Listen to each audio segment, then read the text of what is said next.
Nah, gitu kelihatan.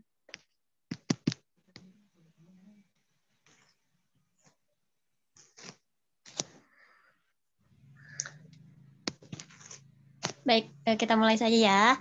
Assalamualaikum warahmatullahi wabarakatuh. Waalaikumsalam. Wabihi nasta'in ala umuri dunya waddin. Wassalatu wassalamu ala asrofil mursalin Sayyidina Muhammadin wa ala alihi wa sahbihi ajmain amma ba'd. Alhamdulillah pada kesempatan Jumat siang ini kita bisa bertemu via virtual di acara tausiah bersama ya, bersama mahasiswa STAI dan siswa MAN 1 Kota Sukabumi. Semoga tausiah kali ini bisa memberikan kebaikan kepada kita dan menjadi keberkahan untuk kita semua. Amin ya Allah ya Rabbal Alamin. Nah, sebelum melanjutkan ke acara inti, izinkan saya memperkenalkan diri terlebih dahulu. Perkenalkan, nama saya Cantiki Cayanda Utami, biasa dipanggil Kiki. Nah, kalau di MAN 1 sekarang sedang ngajar PPK Akidah Akhlak kelas 11 IPA 345 dan 11 IPS 1234. Nah,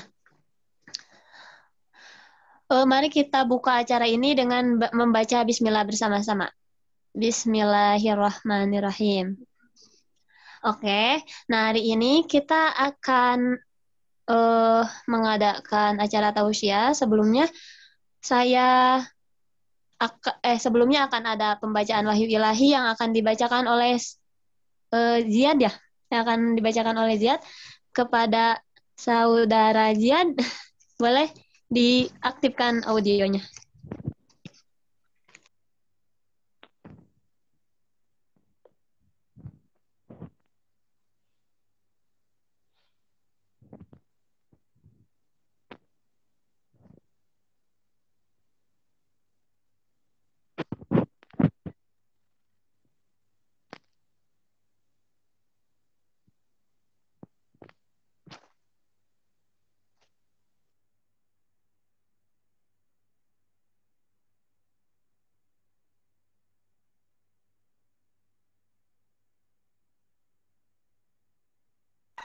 Nah, Ziadnya ada gak?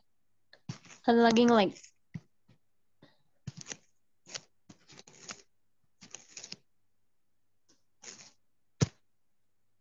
Kayaknya Ziad sedang mengalami gangguan koneksi. Ya udah kita baca Al-Fatihah bersama-sama saja supaya acara ini menjadi barakah. Gimana kata Ummul Quran Al-Fatihah?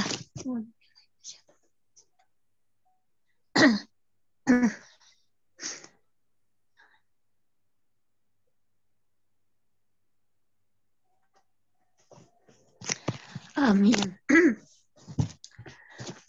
Nah, teman-teman, sekarang saya akan menyerahkan kepada moderator. Nah, sebelumnya saya akan menjelaskan sedikit apa sih itu Al-Quran. Al-Quran itu adalah kitabnya yang diturunkan kepada Nabi Muhammad dan yang kita percayai. Seperti itu. Nah, di dalam Al-Quran tersebut banyak sekali pedoman-pedoman atau hukum-hukum yang dijadikan acuan lebih jelas Ibu Teh Puspita untuk mengawal acara tausiah ini. Kepadanya saya persilakan.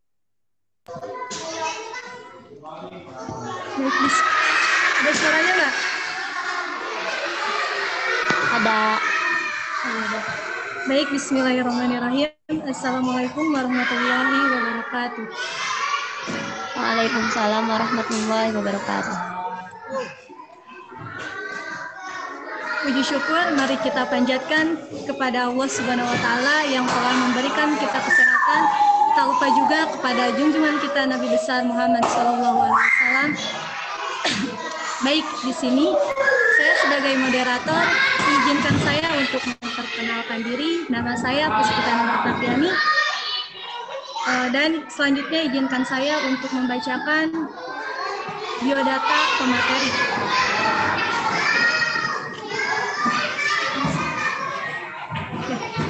Nama Aas Asia. Tempat tanggal lahir Sukabumi 10 Maret tahun 2000. Profesi mengajar. Status belum menikah. Riwayat pendidikan SD Ciberem Hilir 5. MTS Ma'arif As-Sobariyah, MA plus As-Sobariyah. Moto hidup jangan mundur sebelum melangkah. Setelah melangkah jalani dengan cara terbaik yang kita bisa lakukan. Itu moto dari TAAS ya. Baik, selanjutnya saya perkenankan kepada pemateri untuk memaparkan materinya. Waktu dan tempat saya persilahkan. Bismillahirrahmanirrahim. Ada suaranya enggak? Kang? Ada. Bismillahirrahmanirrahim. Assalamualaikum warahmatullahi wabarakatuh. Alhamdulillahirabbil alamin. Shalatu wassalamu ala asyrafil anbiya'i wal mursalin sayyidina wa maulana Muhammadin wa ala alihi wa sahbihi ajma'in. Amma ba'd. Puja dan puji syukur marilah kita panjatkan kepada Rabbul Ghafur.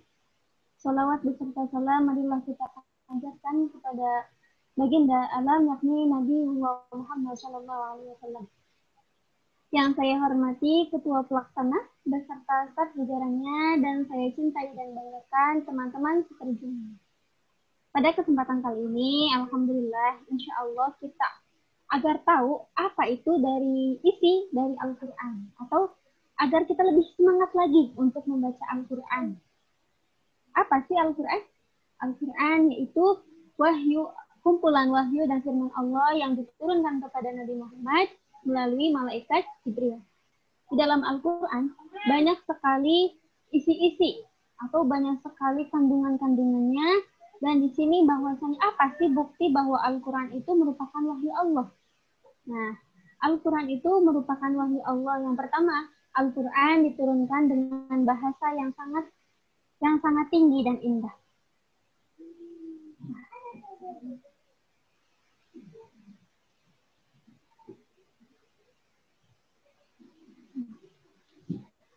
Nah, yang pertama, Al-Quran dengan bahasa yang sangat tinggi dan indah. Hal ini diungkapkan oleh Muhammad bin Abdul Aziz bahwa keindahan bahasa Arab dalam Al-Quran dapat terlihat dari yang pertama, jalinan kalimat dalam Al-Quran tersusun sedemikian rupa sehingga ketika dibaca terdengar indah dan mudah dihafal. Jadi, Al-Quran itu sangatlah indah dan mudah dihafalkan. Yang kedua, bahasa Arab dalam Al-Quran mudah dipahami baik oleh orang awam ataupun oleh ilmuwan. Yang ketiga, bahasa Arab dalam Al-Quran menggunakan pendekatan perasaan dan manhaj. Jadi, luar biasa sekali isi dari Al-Quran itu. Nah, yang kedua, Al-Quran berisi tentang sejarah dan keteladanan hidup. Di sini, seperti kisahnya Fir'aun, seperti kisahnya Nabi Yusuf, seperti banyak sekali kisah-kisah di dalam Al-Quran tentang sejarah dan keteladanan hidup. Kemudian, yang ketiga, Al-Quran berisi tentang isyarat ilmu pengetahuan. Nah, di sini, yaitu berkembang atau ditemukan oleh para ilmuwan merupakan suatu hal yang telah dijelaskan dalam Al-Quran seperti teori Big Bang. Bahwasanya langit dan bumi itu bersatu, namun seiring berjalannya waktu, kemudian keduanya terpisah. Isyarat ini di dalam Al-Quran surat Al-Anbiya ayat 30. Bismillahirrahmanirrahim. Awalam yaral ladzina kafaru anna samawati wal arda kanata ratqan fafataqnahuma wa ja'alna minal ma'i kulla syai'in hayy afala yu'minun. Dan apakah orang-orang kafir tidak mengetahui bahwa langit dan bumi keduanya dahulu menyatu, kemudian kami pisahkan antara keduanya dan kami jadikan segala sesuatu yang hidup berasal dari air, maka mengapa mereka tidak beriman? Jadi di dalam Al-Quran itu isinya luar biasa ya. Jadi yang pertama diturunkannya dengan bahasa yang indah. Kemudian di dalam Al-Quran itu berisi tentang sejarah-sejarah. Di dalamnya itu berisi tentang ilmu pengetahuan dan teknologi. Kemudian Al-Quran itu berisi pedoman hidup bagi manusia. Yang pertama seperti Allah memberikan kewajiban. Namun terkadang kewajiban itu dapat digugurkan. Seperti Allah itu mewajibkan kita untuk pergi haji. Namun dapat digugurkan yaitu hanya bagi orang-orang yang dan itu bagi orang-orang yang mampu saja. Jika kita tidak mampu, maka diperbolehkan untuk tidak pergi haji. Yang kedua, Allah meringankan suatu kewajiban dengan menggantikan di lain kesempatan. Contohnya, kewajiban berpuasa bagi perempuan yang haid, maka tidak apa-apa tidak berpuasa, namun digantikan di lain waktu, yaitu diqadha ya. Kemudian Allah membuat kewajiban, namun terkadang kewajiban itu dapat dikurangi. Contohnya, bagi yang melakukan perjalanan jauh dapat mengqashar salatnya, yaitu asalnya 4 rakaat jadi 2 rakaat. Kemudian yang kelima, Al-Quran diturunkan kepada Nabi yang tidak dapat membaca dan menulis. Seandainya Al-Quran itu diturunkan kepada orang-orang yang membaca atau orang-orang yang bisa menulis, mungkin isi Al-Quran itu tidak murni, ya bisa diubah. Tapi karena Al-Quran itu diturunkan kepada Nabi yang ummi, sehingga Al-Quran itu dijamin keasliannya. Ambilin itu sabra di atas.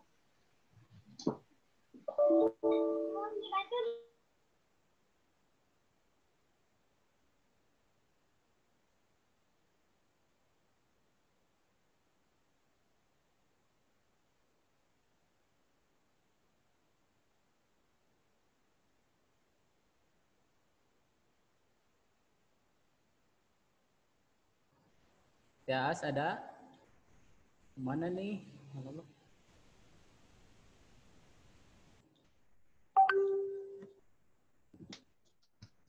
Sedang gangguan jaringan.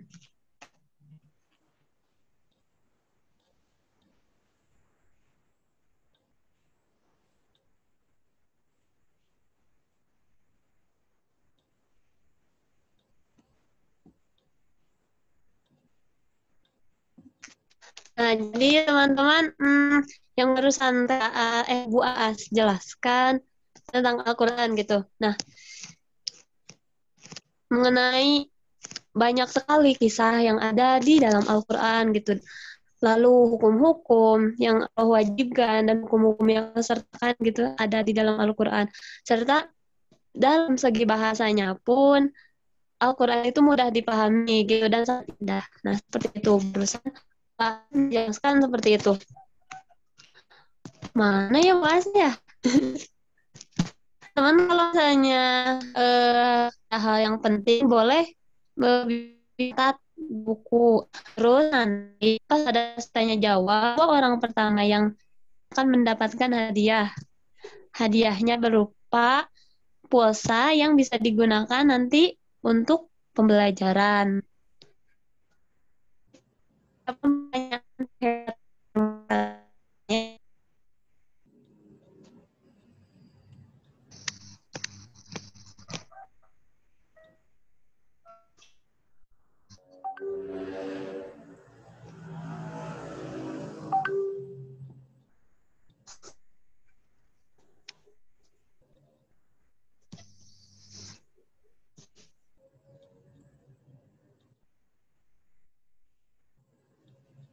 Oh, Bu Aas. Bu Aas, silahkan. Lanjut. Ya, maaf ya. Barusan baterainya habis. Kita lanjutkan. Bismillahirrahmanirrahim. Jadi bahwasanya Al-Quran itu sudah jelas ini merupakan wahyu dari Allah. Nah, ciri-cirinya yang ketujuh, Al-Quran dijaga kebenarannya. Yang keenam berarti, Al-Quran diturunkan dalam jangka waktu yang lama. Jadi Al-Quran itu diturunkan dengan jangka waktu 22 tahun, 2 bulan, 22 hari. Kurang lebih 23 tahun. Nah, jadi Al-Quran itu diturunkan secara berangsur-angsur dalam 2 periode. Itu periode Mekah dan periode Madinah. Di kota Mekah, Al-Quran diturunkan dengan 89 surat. Kemudian di kota Madinah, Al-Quran diturunkan 25 surat. Yang ketujuh, Al-Quran dijaga kebenarannya dan kesuciannya langsung oleh Allah. Di dalam Al-Quran, surat Al-Hijr, ayat 9. Bismillahirrahmanirrahim. Inna nahnu nazzalna.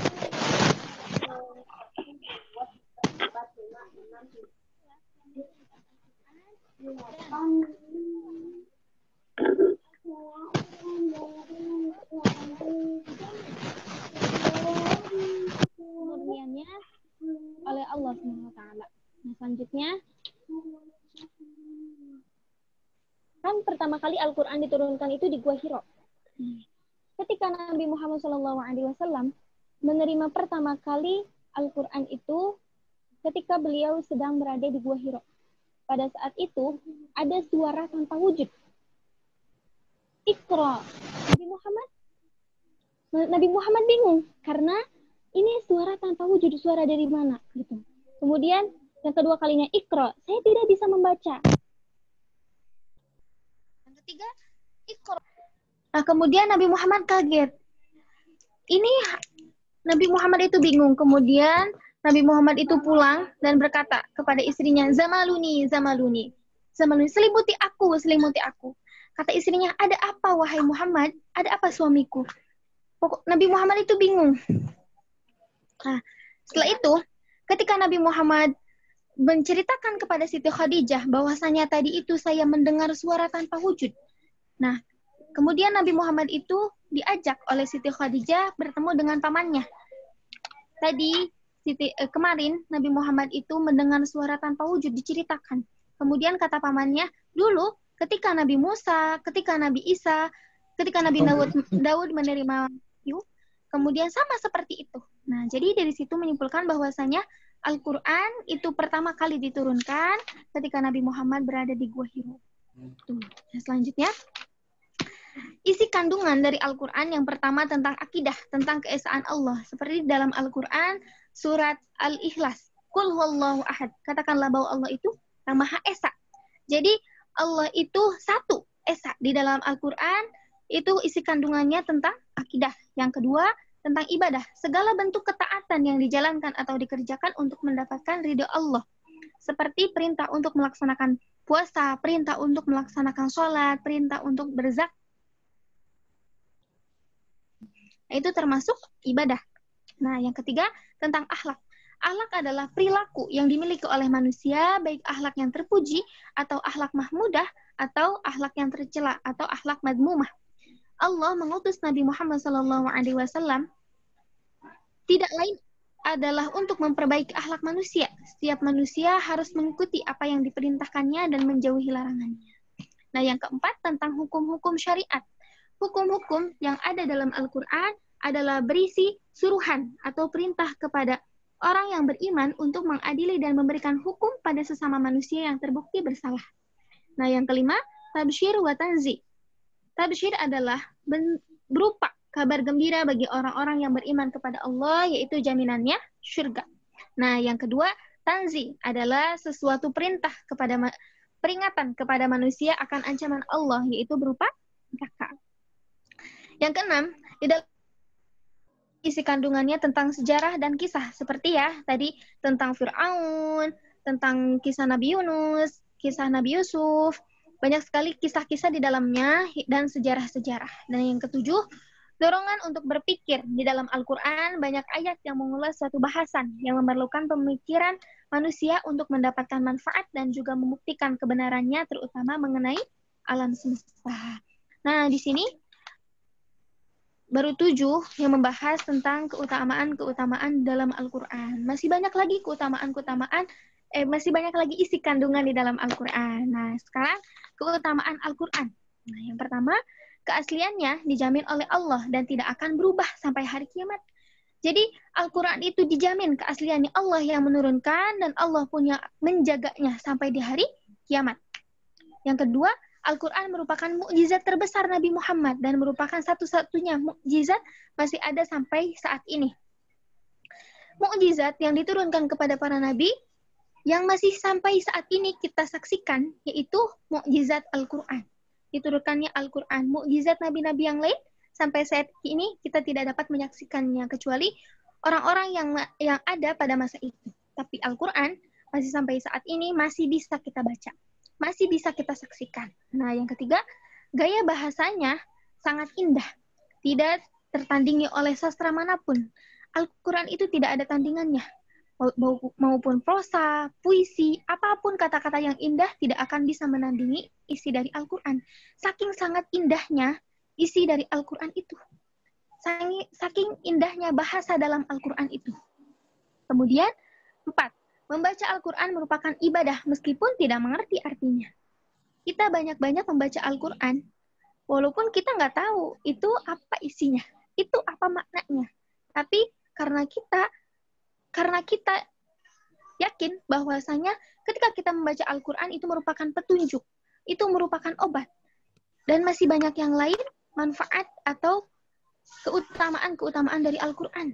Nah, di sini yang kelima, menyamaratakan kedudukan manusia di hadapan Allah.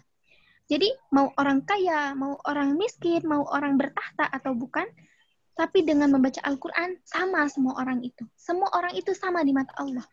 Rata semuanya itu.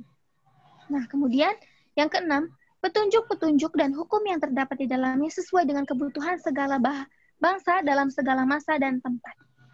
Petunjuk dan hukum yang ada dalam Al-Quran itu sesuai dengan apa yang kita butuhkan.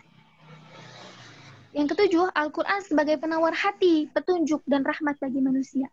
Dengan kita membaca Al-Quran, dengan tanpa kita sadari, hati kita itu akan merasa tenang. Hati kita itu akan merasa tiba-tiba ada petunjuknya dari Allah.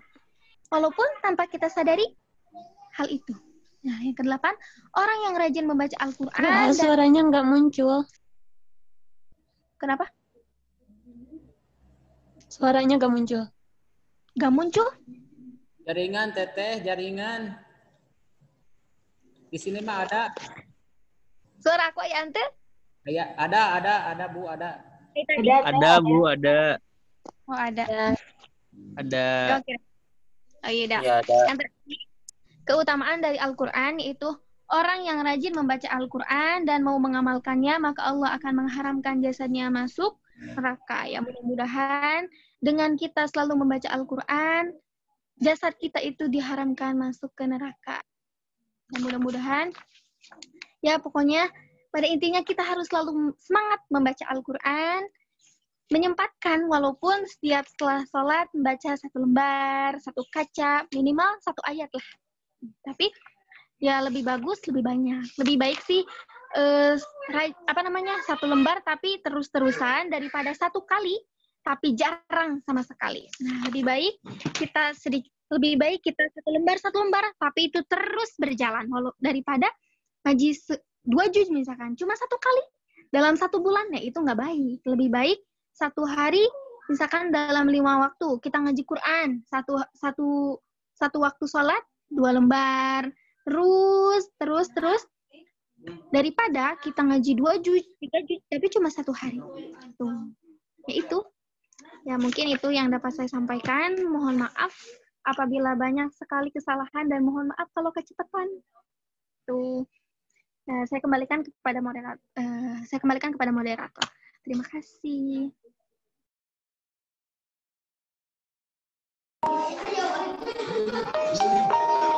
Baik, demikian tadi materi dari narasumber kita hari ini dan sekarang memasuki sesi tanya jawab. Adapun peraturan untuk sesi ini ada penanya terlebih dahulu memperkenalkan diri dan setiap penanya hanya boleh memberikan 1 pertanyaan.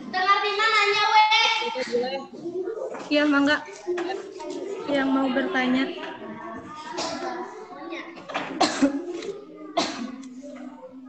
Silakan yang mau bertanya di chat.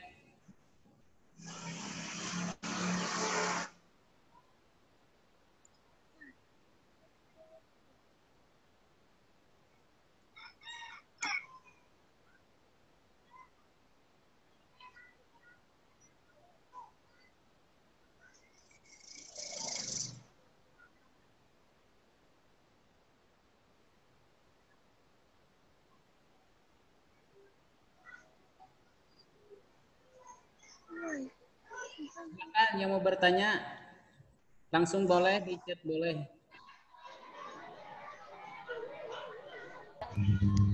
Raise hand dulu di forum chat ya. Harus raise hand dulu.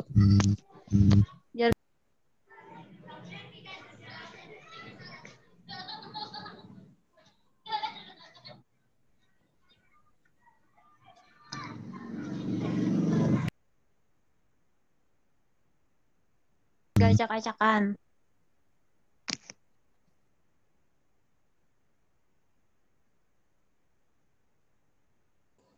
Ya, silakan yang mau bertanya, berhadiah. Ayo, berhadiah.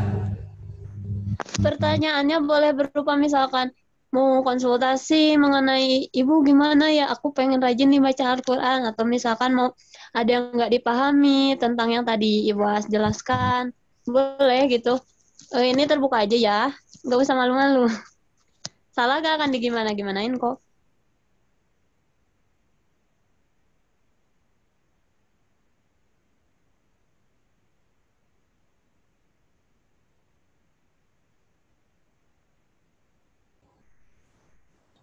Ada yang bertanya ini teh. Ayo, kita mau ditanya.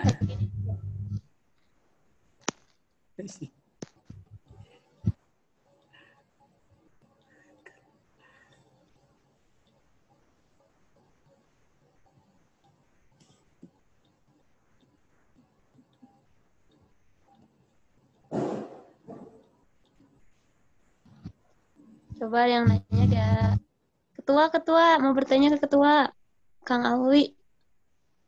Silahkan, Bapak Ketua, silahkan. Atau mau menyampaikan pendapat, boleh. Menurut saya Al-Quran itu bla bla bla bla gitu, boleh. Berkreasi, nggak usah ini, nggak usah malu-malu.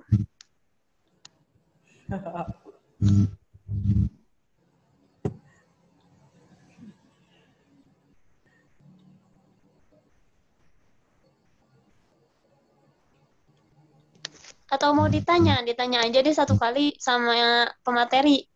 Pemateri menyiapkan satu pertanyaan dulu. Kayaknya udah pada ngerti semua. Yang bisa menjawab.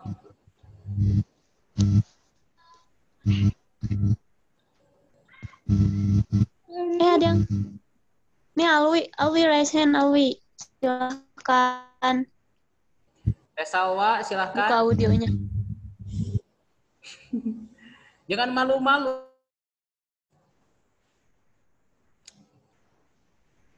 Teh Erika, siapa lagi ini? Ayo. Ayo. Itu Kang Alwi udah angkat tangan. Anissa, silahkan. Kang Sofian itu.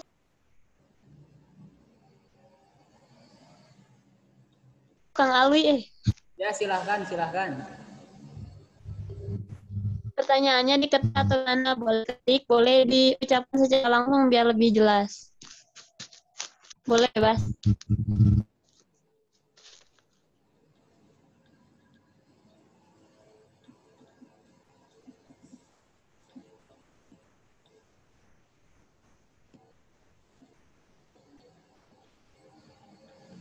Direct. Ya boleh, Kang Alwi ketik aja gak apa-apa. Nanti dibacain sama moderator.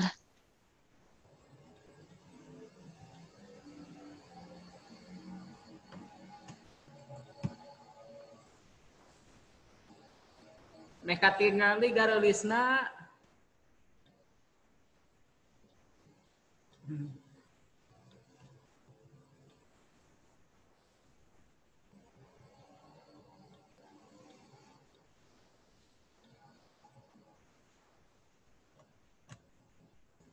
Silahkan. Silakan. Ada yang mau langsung bertanya?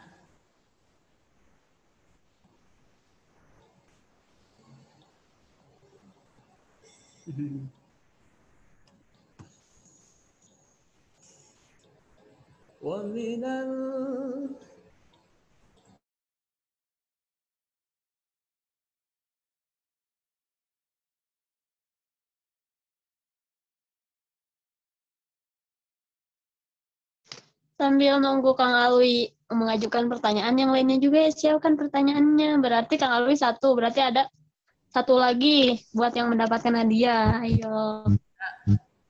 Nih, Arti Anissa. Boleh di sini bertanyanya, boleh. Berhadiah, boleh. Berhadiah, tenang. Berarti udah habis ya.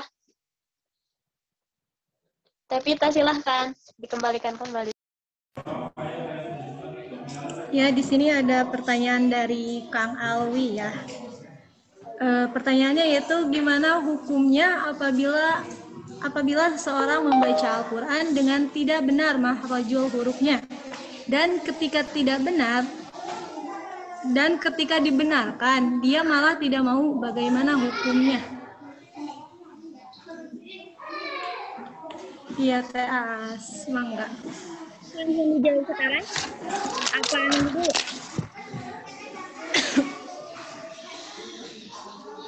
Langsung dijawab apa nunggu dulu, Teh? Langsung dijawab aja tuh. Langsung dijawab. Jadi gini ya, ketika ada seseorang membaca Al-Quran, makhrajnya itu ada yang salah, kemudian seseorang itu dibenarkan oleh orang lain, apakah hukumnya? Ketika kita mengetahui, misalkan, mengetahui cara mengeluarkan huruf seperti apa, makhrajul huruf itu seperti apa, dan teman kita dibenarkan dia tidak menerima, maka kewajiban kita untuk memberi tahu kepada temannya itu, ya sudah, karena sudah terlaksana, ya sudah gugur kewajiban kita.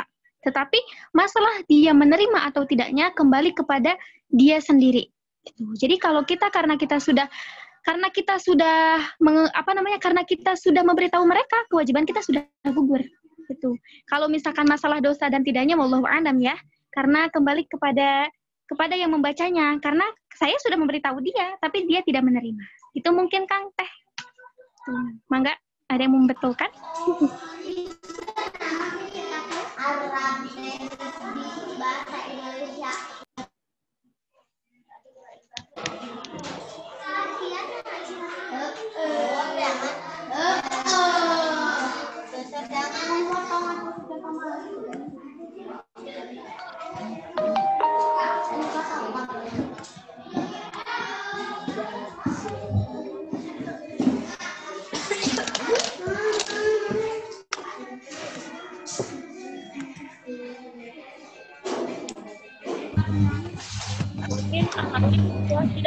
tidak Bagaimana Kang Alwi jawabannya? Mana sih?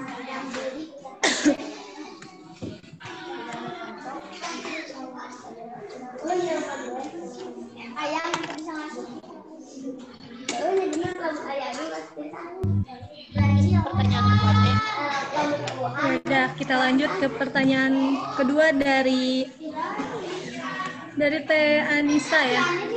Sah tidak jika membaca Al-Quran dengan huruf Latin? Bagaimana Teh As? Oke. Kalau masalah sah dan tidaknya, Diartiin. sah membacanya karena dia belum bisa baca Al-Quran dari huruf Arab. Bagaimana kalau misalkan dia bisa bacanya cuma huruf Latinnya saja? Tidak apa-apa kalau dibandingkan dengan orang yang tidak mau membaca Al-Quran. Gitu Kang, Teh. Tuh. Bagaimana? Pertanyaan dari siapa barusan Teh? Dari Teh Anissa. Bagaimana Kang? Dapat dipahami? Atau mau menyanggah? Mangga.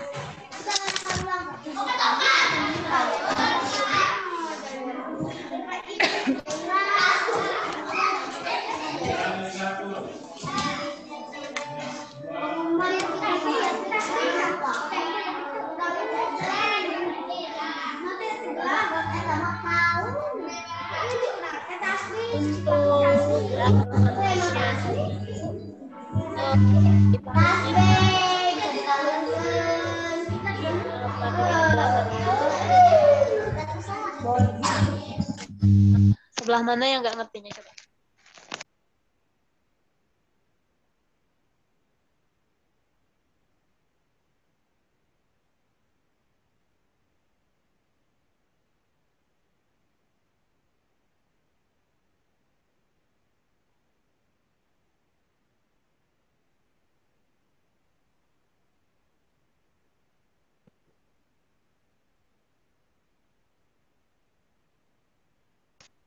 Silahkan Dharma. Atau semuanya dijelaskan kembali sama materi? Atau hal mananya gitu yang nggak jelas. Jadi bahas menjelaskan hal yang belum difahami. Apabila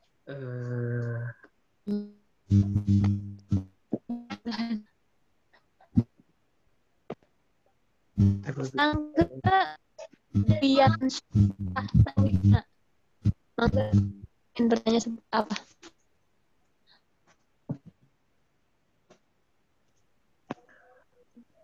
izin bertanya,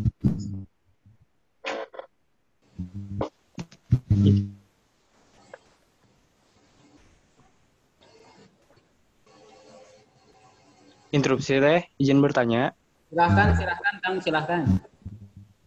Perkenalkan, nama saya Dwi Syah Tata Wiguna dari kelas 11 PS 3. Izin bertanya, apabila ada seseorang yang suka baca Quran, dan dia merasa bacaannya itu baik dan bagus sesuai yang diajarkan gurunya, namun di kehidupan sehari-hari dia terbiasa menggunakan kata-kata yang kasar atau yang kotor yang kayak gitu. Apakah ada yang salah dengan bacaannya? Yeah. Jadi membuat, kan harusnya kalau baca Quran itu yang diomonginnya juga bagus gitu. Sekian.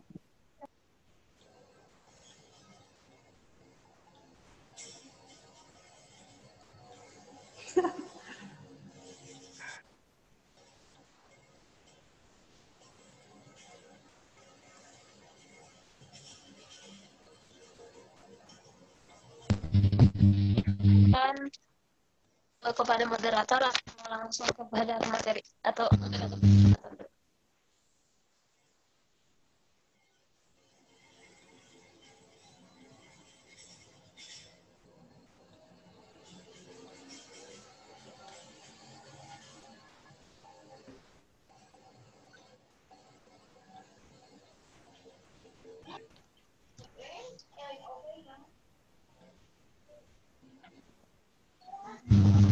boleh, silahkan Teh Vita untuk menjawab pertanyaannya.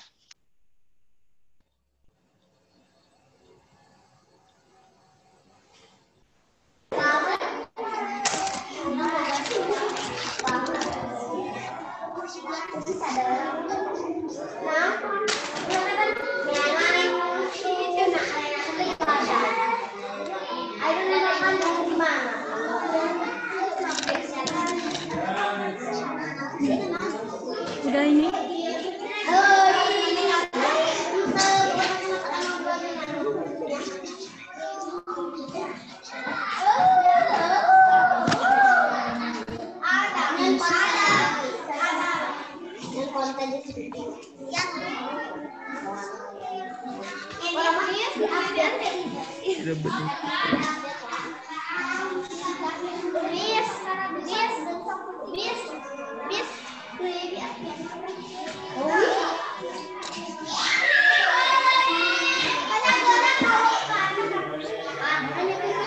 Udah ini Teh?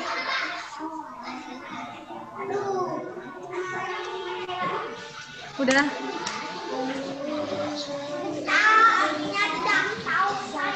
Yang bertanyanya udah.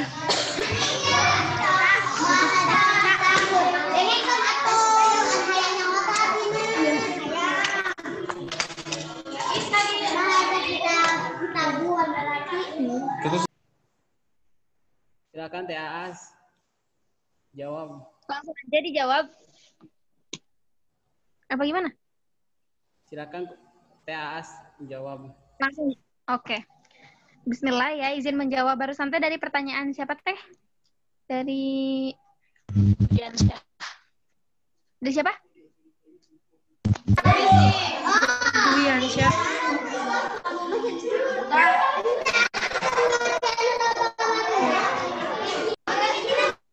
Oke, izin menjawab. Jadi seperti ini, Kang. Ketika seseorang bisa membaca Al-Quran, dia itu tahu bagaimana cara membacanya, lafaznya sudah betul dibacanya. Hanya saja, dalam kehidupan sehari-harinya, dia itu, belum bisa memakainya. Seperti kita punya harta banyak, punya uang banyak, cuman kita nggak tahu gunanya untuk apa. Ini uangnya untuk apa ya? Nggak tahu. Tuh, seperti orang yang bisa membaca Al-Quran, tapi dia akhlaknya masih kurang baik. Kalau diibaratkan seperti itu, Kang. Dan kemudian kalau misalkan masalah bacaannya betul atau salah, yaitu wallahu alam. Karena mungkin kalau misalkan menurut dia itu sudah benar, betul. Tapi kalau misalkan ketika disimak oleh orang lain, memang betul bacaannya, berarti dia itu ya seperti itu. Dia itu punya harta, namun dia tidak tahu bagaimana cara dia menggunakannya. Itu kan.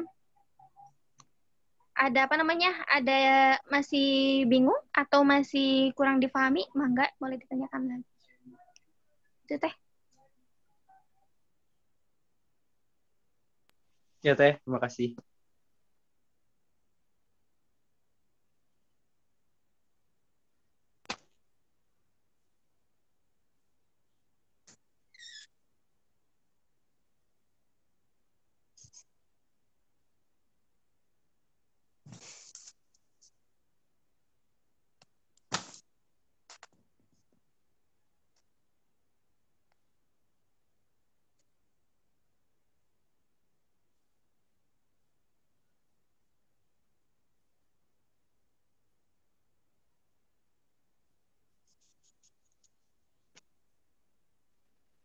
Baik, ada lagi yang ingin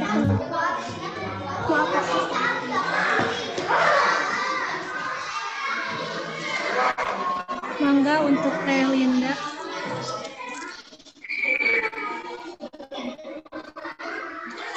Dipersilakan untuk bertanya.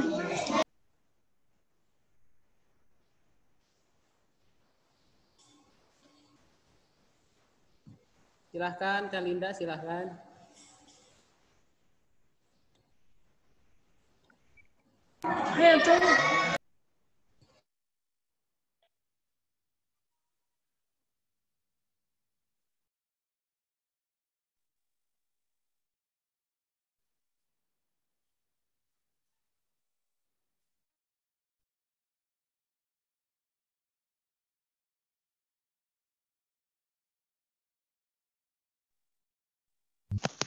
Teh Linda, baik. Boleh diketik di forum chat, boleh dibicarakan. Bicarakan. Boleh secara langsung maksudnya.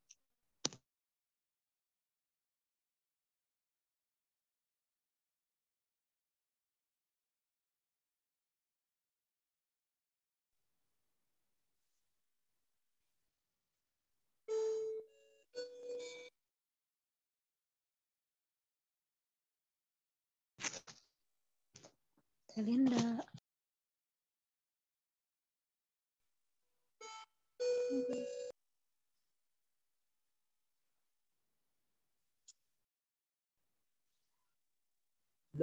Silahkan. Ya, pertanyaannya. Baik, ini pertanyaan dari Teh Linda. Izin bertanya katanya. Di dalam keutamaan Al-Quran terdapat petunjuk dan hukum sesuai dengan kebutuhan. Maksudnya itu seperti apa dan bagaimana cara mengaplikasinya dalam kehidupan. Terkadang ada yang tidak dapat mengaplikasikannya secara baik. Gimana Teh As?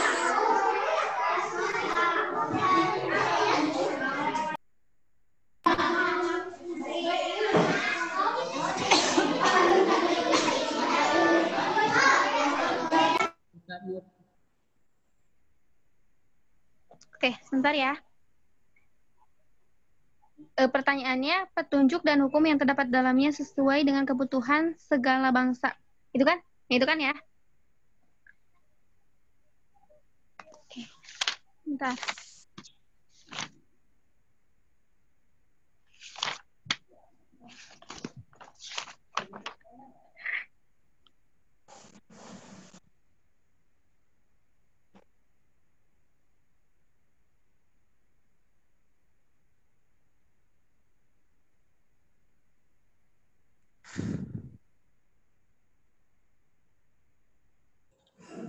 Teh As, kemana Teh As? Sebentar ya. Sebentar. Mengagetkan.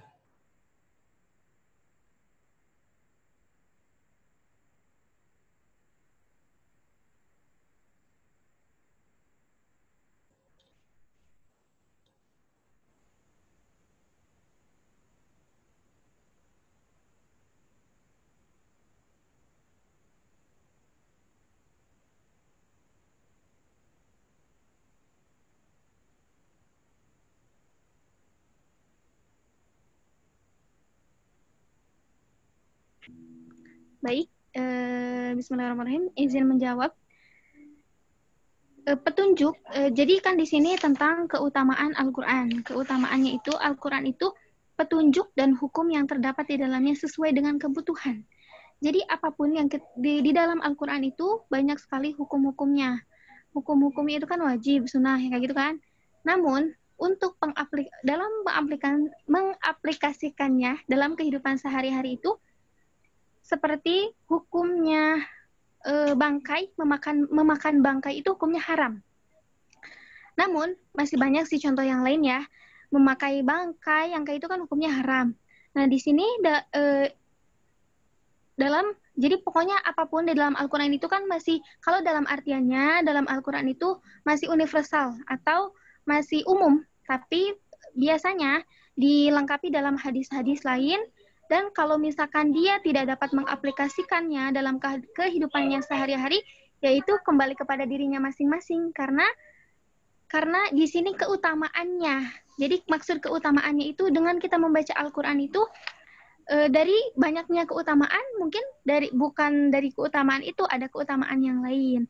Tapi kalau misalkan di sini keutamaannya diisi dalam Al-Quran itu, dengan kita membaca Al-Quran, di dalamnya itu terdapat petunjuk-petunjuk, hukum-hukum sesuai dengan kebutuhannya. Kenapa sih kita bisa tahu kalau kita memakan darah bangkai itu haram? Dari mana? Kan dari Al-Quran. Itu maksudnya Teh. Tapi kalau misalkan dia mau mengaplikasikannya dalam kehidupan sehari-hari, ya kembali kepada dirinya masing-masing. Tapi di dalam Al-Quran ketentuannya memakan daging itu hukumnya haram. Seperti itu Teh. Contohnya. Teh Linda, silakan kalau misalkan kurang paham, boleh ditanyakan lagi ya. Tapi kalau misalkan paham ya alhamdulillah. Boleh saya di chat, jangan tanyainnya di chat. Suson. Ya, mangga. Ya, sak mangga.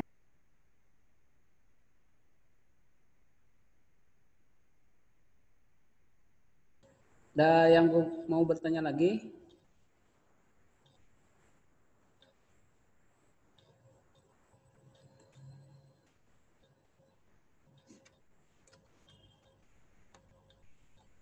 Udah mungkin?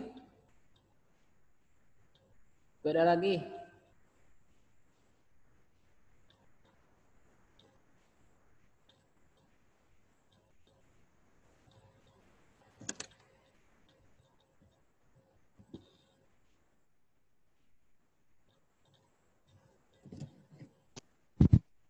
Baik.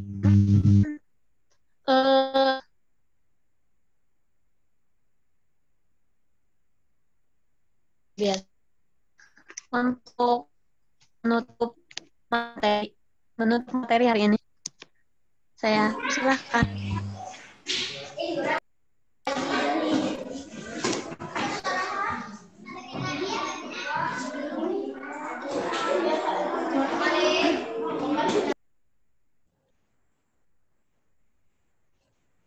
Gak ada pertanyaan lagi, mungkin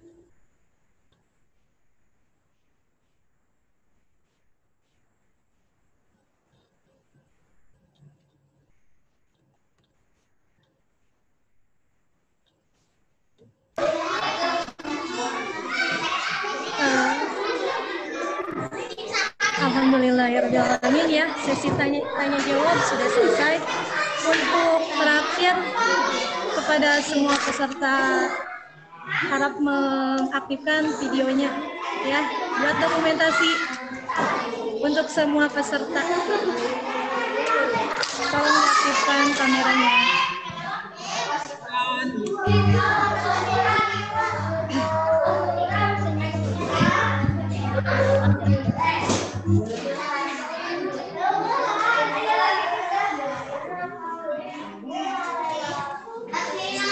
Jadi kepada semua peserta dimohon untuk melakukan videonya.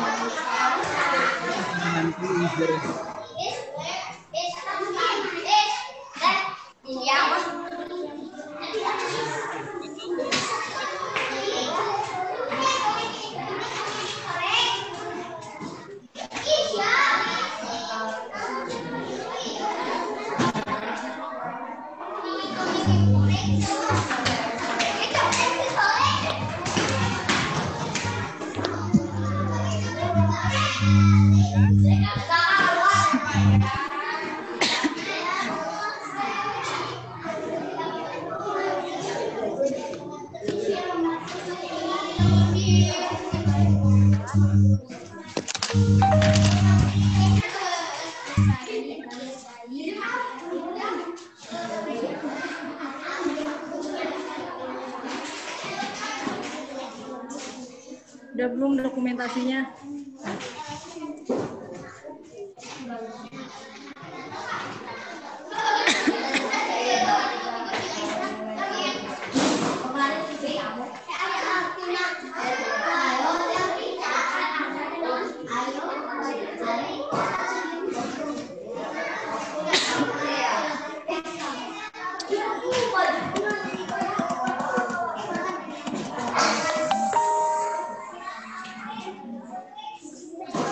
Udah?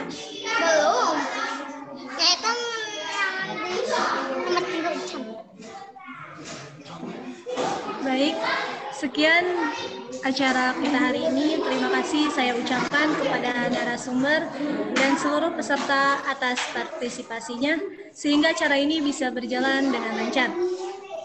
Saya mohon maaf jika ada kesalahan, dan acara saya kembalikan kepada pembawa acara. Terima kasih, saya undur diri. Wassalamualaikum warahmatullahi wabarakatuh. Waalaikumsalam warahmatullahi wabarakatuh. Alhamdulillah, acara demi acara telah selesai dilaksanakan. Jangan lupa Mungkin ini responnya jika jarak jauh banyak sekali kendala, tapi semoga saja pandemi ini segera berakhir sehingga kita bisa bertatap muka, entah itu belajar, entah. Terima kasih atas partisipasi. Tapi dua pendapat nanti baru dapat terjadi untuk tagih. Oke, jangan lupa besok masih ada acara dosa bersama yang berjalan. Stay tune terus. Mohon maaf bila ada kesalahan. Wassalamualaikum warahmatullahi wabarakatuh. Dadah.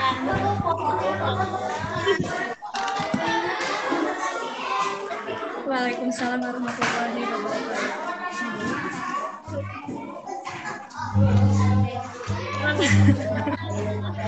Selamat. Jangan ulangannya ya, yang ulangan. Kita bisa jadi.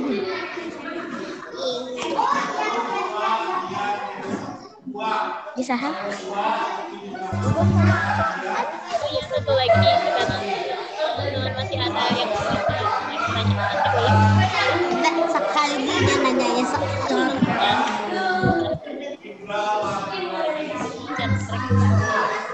Selamat. Saya sudah jika membaca Al-Quran dengan membaca ayat itu.